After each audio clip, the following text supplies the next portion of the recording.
जब पुलिस और वर्दा का टकराव शुरू होता है, ये अपने आप में बहुत इंटरेस्टिंग कहानी है। आप ये आज का किस्सा पूरा सुनेंगे तो कल का जो आखिरी किस्सा है इसका, जब इस कहानी को जब हम ख़त्म करेंगे तो वो बात आपको पूरी तरह समझ में आएगी। अब मैंने अपने एक एपिसोड में एक ढुरली जत्थे की बात की थी, जो हमने एक लोकल नौजवान लोगों को लेके बदमाशों के साथ टक्कर लेने के लिए पुलिस की मदद से चलाया था, एक ग्रुप खड़ा किया था। उस ग्रुप की कामयाबी ऐसे हुई कि जो जब वाई.सी. पवार के ऊपर फाइल किए हुए प्राइवेट केसेस के सिलसिले में वो आईपीएस अफसर कोर्ट में जाता था, तो उसको वर्धा के बदमाश गुंडे उसको डराया धमकाया करते थे। तो हमारे जो नौजवान थे 25-30, उन्होंने भी हर तरीक़ पे कुर्ला कोर्ट में जाना शुरू कर दिया। तो 3-4 टैक्सियां भर के हम लोग कुर्ला कोर्ट के बाहर हॉकी स्टिक और डंडे लेके खड़े रहते थे। और जो वर्धा का आदमी कोर्ट के अंदर तो कुछ कर नहीं सकते थे, क्योंकि कोर्ट के अंदर वर्धा की हुकूमत चलती थी। तो हम कोर्ट की प्रमाइसेस के बाहर फुटपाथ पे खड़े होके वर्धा के लोगों को जो अंदर जाते थे उनको हॉकी दिखा के, डंडे दिखा के और उनको गालियाँ वालियाँ दे के लोगों ने उनको डराना शुरू किया। और 3-4 पेशियों में वर्धा के बदमाश कोर्ट में आना बंद हो गए। और उसके बाद देखिए आप दादागिरी की हद, कि कोई भी अच्छा वकील वाई.सी. पवार का केस लेने को तैयार नहीं था। और ऊपर से बदकिस्मती ये कि क्योंकि ये केस प्राइवेट केस थे, इसलिए वाई.सी. पवार को सरकारी वकील नहीं मिल सकता था। कानून हमारा ऐसा है। और वाई.सी. पवार के पास इतने पैसे नहीं, ईमानदार ऑफिसर था कि एक बड़े वकील को अच्छी खासी फीस दे के उसको हायर कर सके। तो हमने सोच के कुछ दोस्तों ने इकट्ठे हो गए, कुछ वाई.सी. पवार के एक भाई थे, वो इनकम टैक्स के बहुत बड़े ऑफिसर थे, उन्होंने कुछ पैसा अपनी तरफ से लगाया, कुछ और दोस्तों ने। तो ऐसे हमने, कुछ रबैरों ने भी मेरा ख्याल कोई पुलिस फंड से कुछ पैसा दे के ऐसा इंतज़ाम किया कि एक नामचीन वकील जो उस ज़माने के थे, उनका सरनेम मैं भूल गया अभी, शायद श्रीकांत उनका नाम था, लंबे से थे, थोड़ा बाल थे और चश्मा लगा के रखते थे। वो बहुत अच्छे क्रिमिनल वकील गिने जाते थे। उन्होंने भी बहुत कम फीस पे, जब उनको सब बताया गया सब ये हालात, तो उन्होंने वाई.सी. पवार का केस लड़ने की के लिए तैयारी शुरू की। तो आने वाली कुछ तारीखों में जब वो अपीयर हुए कोर्ट में, तो वर्धा ने उनको भी डराने की कोशिश की, उनको धमकियां देने की कोशिश की, क्योंकि वो प्राइवेट वकील थे तो उनको पुलिस प्रोटेक्शन दे सकती थी। तो उनको आर्म्ड पुलिस प्रोटेक्शन दी गई और वो कोर्ट में आके वाई.सी. पवार का केस लड़ा और एक एक करके आहिस्ता आहिस्ता वो केस ख़त्म होने लगे। लेकिन हमारे आदमी जो थे, वो सिविलियन जो थे ग्रुप, वो कोर्ट में हमेशा वाई.सी. पवार के साथ जाता रहा। ये एक पब्लिक पार्टिसिपेशन का एक नमूना था, जो क्राइम की फाइट अगेंस्ट क्राइम उस समय पे कारगर साबित हुआ। उसके साथ ही जब हमारे लोगों ने ये दहशत के ख़िलाफ़ आवाज़ उठाई, तो कुछ लोकल लोग, कोलीवाड़ा के रहने वाले ओरिजिनल बाशिंदे, वो भी टिल्लू उस्ताद के ख़िलाफ़ और वर्धा के ख़िलाफ़ हो गए। उनमें सबसे आगे लगे एक सरदार जी थे, अच्छी उम्र के, उनका नाम था निरंजन सिंह। वो 1 नंबर, पता नहीं 2 नंबर बिल्डिंग में रहते थे। वो और उनके 2 बेटे और उनकी एक बेटी, तो समझो पूरा परिवार उनके साथ टिल्लू उस्ताद के लोगों ने, वर्धा के लोगों ने एक ज़माने में काफ़ी बुरा किया था। तो वो खड़े हो गए, उनके साथ 3-4 और लोग कोलीवाड़ा के। एक पुराना टिल्लू उस्ताद का साथी था, बदमाश था बहुत बड़ा, उसका नाम था सरदूल सिंह दुल्ला। वो अमृतसर का रहने वाला था, बहुत हट्टा कट्टा जवान था। और उसका एक भांजा था बलविंदर सिंह बिंदा, जो काफ़ी देर मेरा ड्राइवर भी रहा, मैंने कई वीडियोज़ में जिक्र किया है बिंदा का। वो पहलवान था, फिल्मों में फाइटर बनने आया था, बाद में किसी चोट की वजह से नहीं बन सका और ड्राइवर बन गया। तो एक कुलदीप अरोरा था, वो भी एक ज़माने में पुराना भाई रहा था। तो जाट भजन, जिसका नाम मैंने पहले लिया, तो ये लोग सब भी हमारे साथ मिल गए। और उसके साथ वहाँ के लोकल जो सोशल वर्कर और बहुत थे, वो लोगों ने पूरा हमारा साथ दिया। तो एक तरफ से वर्धा की दादागिरी के ख़िलाफ़ आम लोगों की एक मुहिम, एक मूवमेंट खड़ी हो गई, जिससे वर्धा की एम्पायर को बहुत झटका लगा। तो ये एक बहुत अच्छी एग्ज़ाम्पल है कि अगर लोग चाहें बदमाशों से लड़ना शुरू करें, तो कहीं ना कहीं जीत आकर सच्चाई की होती है। ये बात हमने उस एक्सपेरिमेंट से देखी। उसके बाद जब वाई.सी. पवार थोड़ा कोर्ट केसेस से फ्री हुआ तो जो पुलिस का जो एक्शन था वर्धा के खिलाफ वो बहुत बड़े लेवल पे शुरू हुआ। सबसे पहले वाई.सी. पवार ने जो खाड़ी में भट्टियाँ चलती थी, जो मैंने आपको बताया था, रेलवे लाइन कट करके स्मगलिंग का सामान आता था और दारू वहाँ से निकाली जाती थी, उसको इतने बड़े घुटनों तक चिक्कड़ में जाके दूसरी एजेंसीज का मदद ले गए। पुलिस ने वो भट्टियाँ सब तोड़ी। फिर वर्धा राजन ने जो एक वहाँ पे टेम्परेरी प्रॉस्टिट्यूशन अड्डा बनाया था बहुत बड़ा, आंध्र प्रदेश से और बाहर जगहों से प्रॉस्टिट्यूट्स ला के उसको तोड़ा गया। उसके बाद बड़े लेवल पे जो इलीगल कंस्ट्रक्शन चल रही थी उसको रोका गया। जो इलीगल मंदिर बनाए थे उन पे एक्शन हुआ। ख्वाजा भाई की एक बियर बार कम शॉप चलती थी जिसका नाम था जैनत बार एंड रेस्टोरेंट और जैनत वाइन शॉप। और मज़े की बात यह है कि ये दोनों जो दुकानें थी वो एक चर्च से 30-35 फीट दूर थी और एक गुरुद्वारा से तकरीबन 100 फुट के दूर थी। और महाराष्ट्र का कानून ऐसा है कि किसी भी रिलीजियस प्लेस या एजुकेशनल इंस्टीट्यूशन के 100 गज़ के अंदर अंदर कोई दारू की दुकान नहीं हो सकती और ना कोई दारू सर्व करने का कोई रेस्टोरेंट या बार हो सकती है। लेकिन बड़े सालों से ख्वाजा ये कानून की धज्जियाँ उड़ाते हुए वो अपने ये दोनों बिजनेस चला रहा था। उसको जब नोटिस दिया पुलिस ने और एक्साइज डिपार्टमेंट ने कि आप चर्च के पास 30 फीट की दूरी भी नहीं थी चर्च की, वहाँ से आप यहाँ पे दारू का धंधा नहीं कर सकते, इसको बंद कीजिए।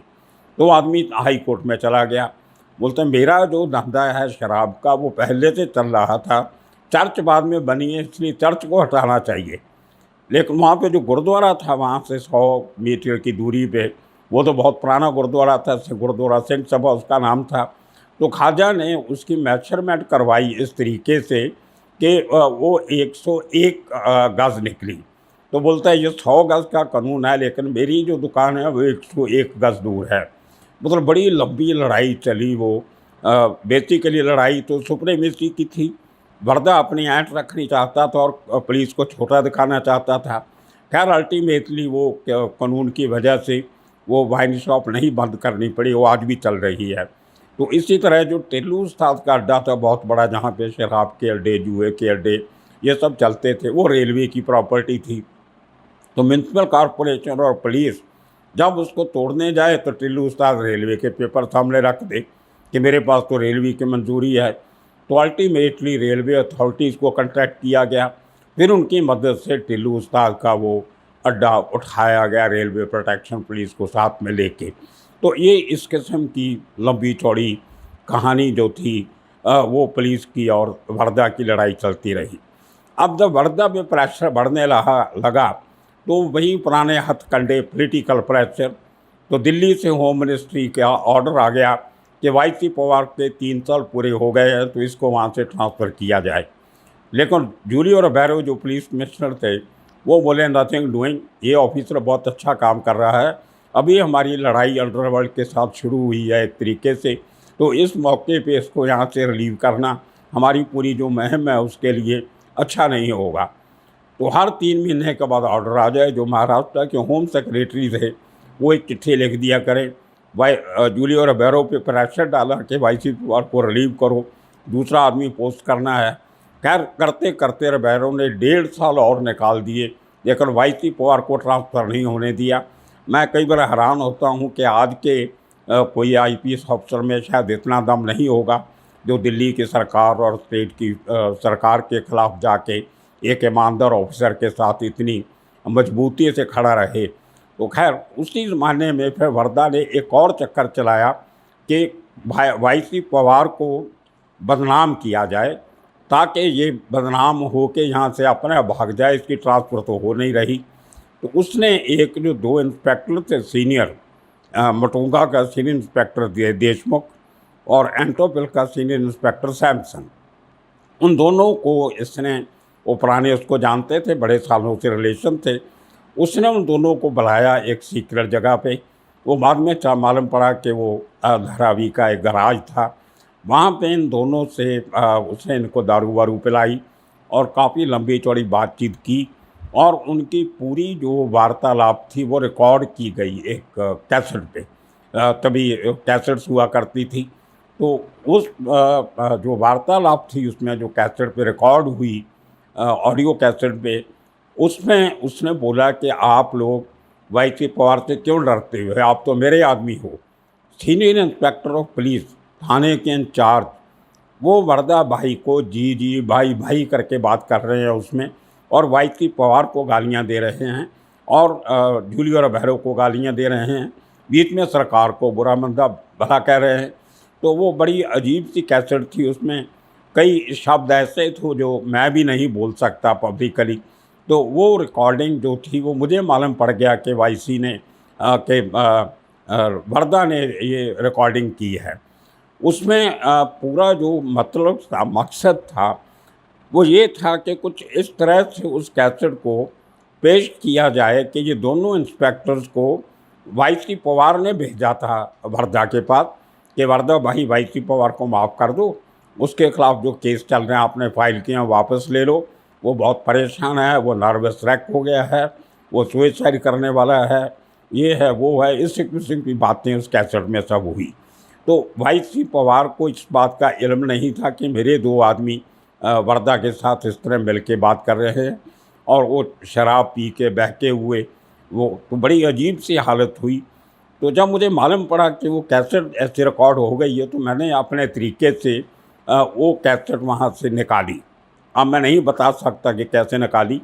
और जब मैंने फिर सबसे पहले उस कैसेट को रखा, उसकी एक कॉपी मैंने उसकी अपने किसी दोस्त के पास जाके, जिसके पास वो डबल डेक वाला रिकॉर्डर था, वहाँ पे उसकी 2 कॉपियाँ बनाई मैंने।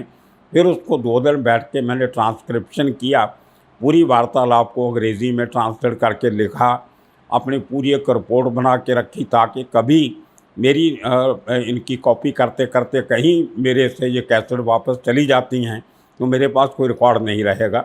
और मैंने सोचा कि सब रिपोर्ट बना के रखता हूँ, फाइनल स्टेज पे इसकी इंट्रोडक्शन जो इंट्रो पैरा होता है वो चेंज करके मैं खबर कभी भी लगा सकता हूँ। तो जैसे ही वो कैसेट मेरे पास आई, तो मैं ये भी नहीं चाहता था कि जब ये कैसेट का जो मसाला है वो अखबार में छपे, उसके बाद जब इंक्वायरीज़ हों तो किसी का नुकसान नहीं होना चाहिए। तो अगर मैं ऐसे कि ऐसे वो कैसेट छाप देता तो मुझसे पूछा जा सकता था कि आपके पास कहाँ से आई, किसने दिया, कहाँ रिकॉर्डिंग हुई, तो लंबी चौड़ी सवाल जवाब शुरू हो जाने थे। तो मैंने अपने एक दोस्त को कहा कि भैया ये कैसेट पकड़ो और इसको रजिस्टर्ड पोस्ट करके मेरे अखबार के दफ्तर के एड्रेस पे भेजो। वो मेरा दोस्त आज भी ज़िंदा है। उसने बेचारे ने मैंने वो दूर किसी पोस्ट ऑफिस से जाके, कोलीवाड़ा मटुंगा से नहीं, बांडव की तरफ, मलुंड की तरफ से किसी पोस्ट ऑफिस से पोस्ट करना। तो वो तीसरे दिन वो कैसेट मुझे मेरे ऑफिस में मिल गई बाय रजिस्टर्ड पोस्ट। और मेरे पास तो सब कुछ, मैंने मसाला तैयार रखा हुआ था। तो जैसे ही वो रजिस्टर्ड पोस्ट मुझे मिली कैसेट, तो मैंने वो बहाना लगाया कि मैंने सुनी दोबारा। तो मैं अपने एडिटर से बात की कि ये इतनी बड़ी ये कैसेट बॉम्ब है। उसी दिनों में एक फ़िल्म आई हुई थी किस्सा कुर्सी का, वो पॉलिटिकल सिस्टम के ख़िलाफ़ एक फ़िल्म थी। तो मैंने पहले भी सोच के रखा हुआ था नाम, कि इसका नाम जब स्टोरी छपेगी तो नाम रखेंगे किस्सा कैसेट का। तो वो मैंने सब एडिटर से बात की, उसने किया go ahead, no problem. Virendra Kapoor मेरे एडिटर हुआ करते थे फ्री प्रेस जर्नल में। तो मैं वो कैसेट लेके एसीपी क्राइम ब्रांच थे मिस्टर गोप से, उनके पास गया, एक छोटा सा टेप रिकॉर्डर साथ में लेके गया। जब उनको सुनाया तो बहुत हैरान हुए, बोलते it's a very serious matter, ये तो सीनियर ऑफिसर से बात करनी पड़ेगी। तो वो मुझे जो एडिशनल सीपी थे मिस्टर वेंकटाचलम, उनके पास ले गए। तभी शाम के 7 बज गए। तो वेंकटाचलम ने फिर वो 45 मिनट की कैसेट सुनी। सुनते सुनते 8 बज गए। He was also very worried, ये तो बहुत सीरियस चीज़ है, तो सीपी साहब से बात करनी पड़ेगी। उन्होंने रिबेरो को फ़ोन किया। रिबेरो तभी घर पे पहुंच चुके थे, अपने पुलिस कमिश्नर। तो वहाँ से हम वेंकटाचलम एडिशनल पुलिस कमिश्नर की गाड़ी में बैठ के हम रिबेरो साहब के घर चले गए। Ribeiro just started his dinner, तो खाना खाने के टेबल पे बैठे ही थे जब हम पहुँच गए। तो फिर रिबेरो को वो सुनाएगी कैसेट। लेकिन रोबेरो न्यू एवरीबॉडी, सब उनको सब इंस्पेक्टर के नाम मालूम थे, आवाज़ पहचानता था। जैसे ही कैसेट शुरू हुई तो सबसे पहली आवाज़ उसको देशमुख की सुनाई दी। तो फर्स्ट रिएक्शन रोबेरो का था, दिस बास्टर्ड देशमुख। थोड़ी देर के बाद सैमसन का आया, फिर वो बोले थे बास्टर्ड सैमसन। उसके बाद जब वर्दा की आवाज़ आई, बोले द बिगेस्ट बास्टर्ड वर्दा। तो खैर ये उनका रिएक्शन था। उन्होंने वो सुनी और इमीडिएटली पुलिस कंट्रोल रूम में फ़ोन करके ऑर्डर दिया कि ये दोनों ऑफिसर इमीडिएटली सस्पेंड किए जाते हैं, pending further investigation and inquiry. तो वो मेरे सामने ऑर्डर हुआ था। मेरी वो खबर बहुत बढ़िया बन गई कि रिपोर्ट पब्लिश होने के पहले ही तो पुलिस अफसरों पे इतना बड़ा एक्शन भी हो गया। तो मैंने ऑफिस जाना था, मैंने तो रिपोर्ट तैयार करके रखी थी, मुझे तो इसी किस्म की लीड चाहिए थी। तो जब मैं जाने लगा तो रोबेरो आस्क्ड मी के Baljit, how you are going to present this report. तो ये तो पूरी पुलिस डिपार्टमेंट की बेइज्जती है और ये तो वर्दा को इसका बहुत बेनिफिट होगा। तो मैंने कहा no sir, I will go with the lesser evil. मैं इसको कुछ इस तरीके से पेश करूँगा कि ये क्रिमिनल्स के ख़िलाफ़ मेरी रिपोर्ट हो और पुलिस के हक़ में हो, क्योंकि पुलिस का दोष कम है, क्रिमिनल्स का दोष ज़्यादा है। वो लेसर इवल वाली बात जो थी वो रोबेरो को बहुत अच्छी लगी। ही थैंक मी। फिर वो वही वेंकटचलम साहब की गाड़ी में मैं अपने ऑफिस आया, मुझे छोड़ के गए और मैंने रात को वो रिपोर्ट में इंट्रो चेंज की कि फॉलोइंग हमारे अखबार का जो एक्सपोज था उस कैसेट को मद्देनज़र रखते हुए the police commissioner has suspended 2 senior inspectors of police. तो ये बहुत बड़ा किस्सा था। वो क्या छपी जो, तो पूरे मुंबई में हलचल तहलका, पुलिस वाले डरे हुए। वर्दा बहुत हैरान, मेरे से बहुत दुखी कि इस आदमी ने, मैंने तो किसी और पर्पज़ से कैसेट बनाई थी, इसने तो उसका पासा ही पलट दिया पूरा। ये presented in a very different manner. तो मैंने प्ली ये लिया कि पुलिस के मोराल को डाउन करने के लिए, ऑनेस्ट पुलिस ऑफिसर्स को तंग करने के लिए, ये ईमानदार पुलिस ऑफिसर को परेशान करने के लिए और अपनी जान बचाने के लिए वर्दा राजन ने 2 सीनियर ऑफिसर्स को ट्रैप किया। उनको दारू पिला के उनके मुंह में बातें डाली गई और इस तरह से पूरी पुलिस फोर्स को बदनाम करने की कोशिश थी। इस किस्म का मैंने वो रिपोर्ट फ्रंट पेज पे छपी किस्सा कैसेट का करके। तो ये एक बहुत बड़ी चोट थी वर्दा के गैंग के ऊपर, जिससे असर ये हुआ कि वर्दा के लोगों का मोराल डाउन हुआ और उसके बाद बहुत बड़े लेवल पे पुलिस का एक्शन शुरू हुआ। रोज़ बड़े बड़े लोग पकड़े जाने लगे, उनकी पिटाई जो पहले हमारे लोग करते तो फिर पुलिस वाले खुद करने लग गए। हर पुलिस स्टेशन के लोगों ने डंडे उठा लिए, जहाँ कोई वर्दा का आदमी मिले उनकी धुलाई शुरू। तो वो जो डंडे ने काम किया वो पुलिस की गोली नहीं कर सकती थी। वो इस पूरे किस्से में एक बहुत कारगर हुआ और ये किस्सा आप इसको कल फिर जारी रखेंगे। उस कैसेट के बाद कैसे वर्दा तिलमिलाया, कैसे वर्दा को पकड़ा गया, कैसे उसको पुलिस स्टेशन ले जाके बेइज्जती की गई और फिर कैसे वर्दा शहर छोड़ के भागा, ये आखिरी सेगमेंट सब बातें हम कल के एपिसोड में करेंगे। आज तक के लिए इतना ही काफ़ी। आप सबका शुक्रिया, धन्यवाद।